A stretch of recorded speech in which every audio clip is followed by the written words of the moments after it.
अध्याय 13 अध्यायाला सुरुवात करूया. गंगेला आशीर्वाद देऊन दत्तात्रेय पश्चिमेकडे निघाले आणि ते नर्मदा तीरी आले. भीमनाथाला गेले, तुळशीश्याम पाहिले, पुढे रुद्रगयेला गेले, ब्रह्मगयेमध्ये वास्तव्य केलं. रैवत पर्वत पालथा घातला. त्या रैवत पर्वताला 3 शिखरं होती. एका शिखरावर गोरक्षनाथ, दुसऱ्यावर हिंगळाज देवी आणि तिसऱ्यावर स्वतः अवधूतानंच वास्तव्य केलं. फळाफुलांनी निर्मल अशा निर्झरांनी वेढलेला परिसर अवधूतांना तो फार आवडला.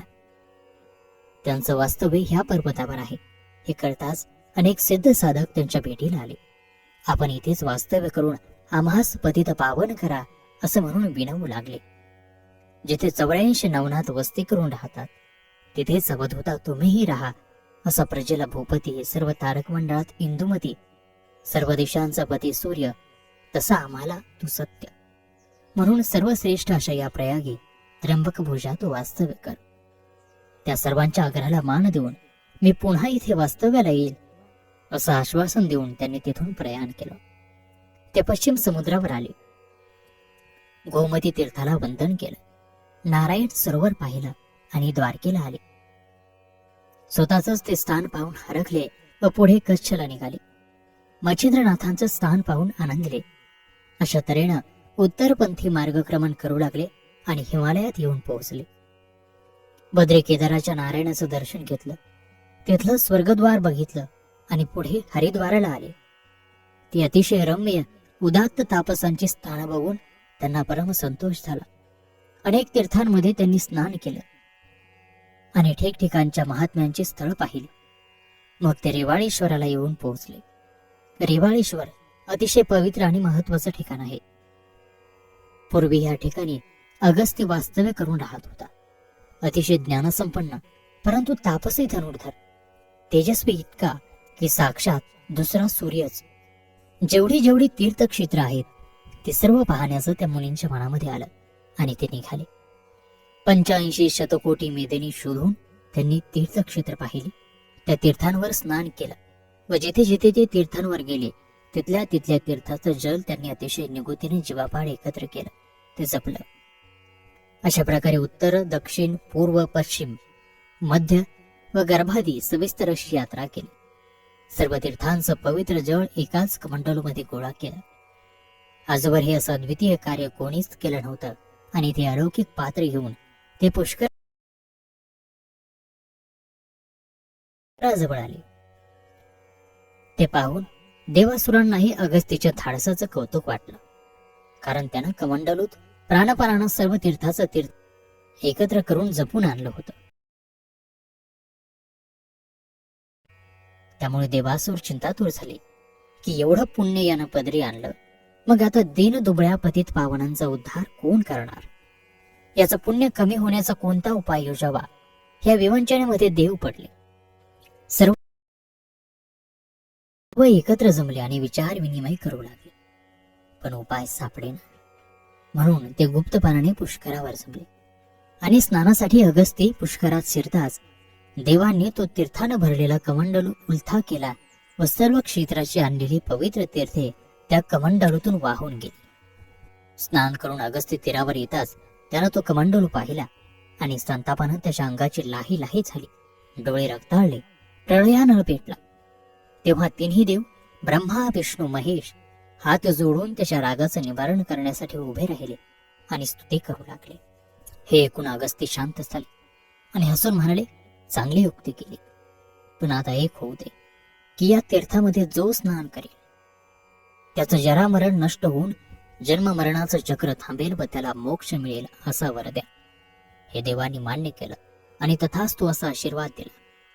अगस्त्यने तिथे लिंग प्रस्थापित केलं. विष्णू, रुद्र आणि ब्रह्मासही आवाहन केलं आणि तिन्ही देवांची प्रतिष्ठापना त्या क्षेत्रामध्ये केली. अशा त्या ठिकाणी श्री दत्तात्रेय आले. त्यांनी ब्रह्मा, विष्णू, महेश यांच्या पुष्करामध्ये स्नान केलं व स्वतःच्या त्रिगुणात्मक रूपाला ते भेटले. ब्रह्मा, विष्णू, महेशांनी त्यांना आशीर्वाद दिला. त्याचं ते तेजस्वी दंड कमंडलुधारी रूप पाहून सर्व संतोषले. महेशानं दत्तात्रेयांचा सत्कार केला, उमेसह त्याची पूजा केली आणि त्याला पीतांबर अर्पण केलं. वनमाला गळ्यामध्ये घातली आणि व्याघ्रचर्म भेट दिलं. गायत्री, सावित्री, सरस्वती समवेत पूजेसाठी प्रजापती ब्रह्म हे पुढे सरसावले.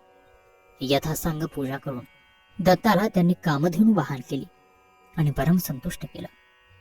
अशा प्रकारे नाना प्रकारचे वस्त्रभूषण देऊन साऱ्या देवांनी श्री दत्तात्रयाला संतुष्ट केलं. दत्तात्रयानेही त्यांना विनम्र भावानं वंदन करून त्यांचा निरोप घेतला. मग पुढे तो मथुरा प्रदेशामध्ये आला. तिथे यमुनेत स्नान केलं आणि यमुना तटेस काही काळ बसून जप अनुष्ठान केलं. त्या तीरावरच अगस्ती, ध्रुव, नारद इत्यादी तापसांनी तपस्या केली होती. आणि हे लक्षात घेऊनच चंद्र आणि दुर्वासही त्या यमुनेच्या काठाने निघाले होते आणि पुढे ते धवळपुरास आले. त्या धवळपुरास एक अत्यंत खोल गहन अशी गुहा होती.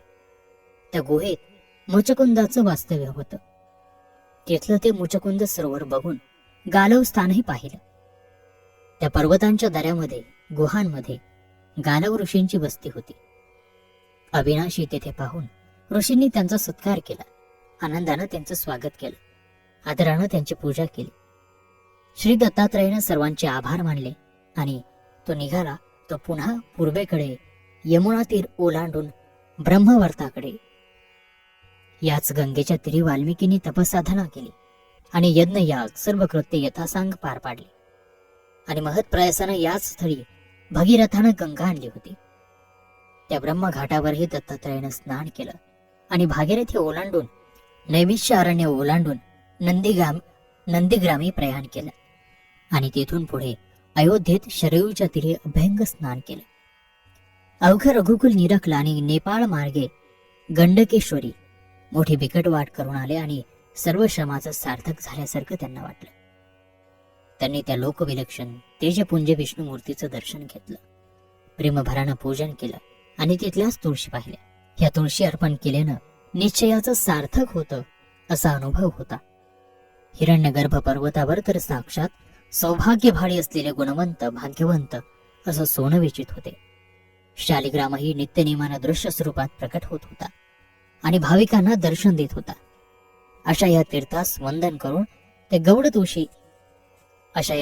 वंदन करून तेथे कामाक्षी देवी त्यांनी पाहिली. अनेक सिद्ध साधकांच्या भेटी घेतल्या. नाना प्रकारचे, नाना संस्कृतीचे प्रदेश पाहिले आणि पुढे वैजनाथास आले. गयेमध्ये मुक्काम केला. विष्णुपदाची धूळ मस्तकी लावली. गदाधरास वंदन केलं आणि विंध्याचलाची वाट धरली. देवीचं दर्शन घेतलं आणि नैऋत्य दिशेला प्रयाण केलं. रामटेकला भेट दिली. तीर्थ अंबाळे पाहिलं. रामप्रभूचं आणि सीतामाईचं दर्शन घेतलं आणि तिथे एक चमत्कार घडला. ते रामाचं दर्शन घेऊन बाहेर येतात तोच जमलेल्या सर्व साधू संतांना सर्वत्र श्रीराम दिसू लागला. अवधूताच्या ठाईही मेघश्याम रामच. सगळे चकित झाले.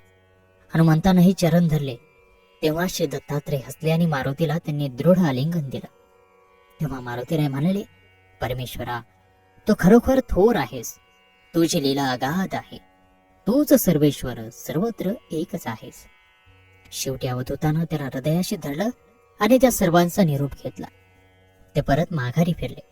जिथे जिथे पुन्हा येण्याचं वचन दिलं होतं तिथे तिथे ते गेले. महाबळेश्वरात जाताच कावेरी भेटली. ममलेश्वरावर लिंगाची पूजा केली आणि आपल्या अस्तित्वाच्या खुणा काही ना काही स्वरूपामध्ये ठेवल्या.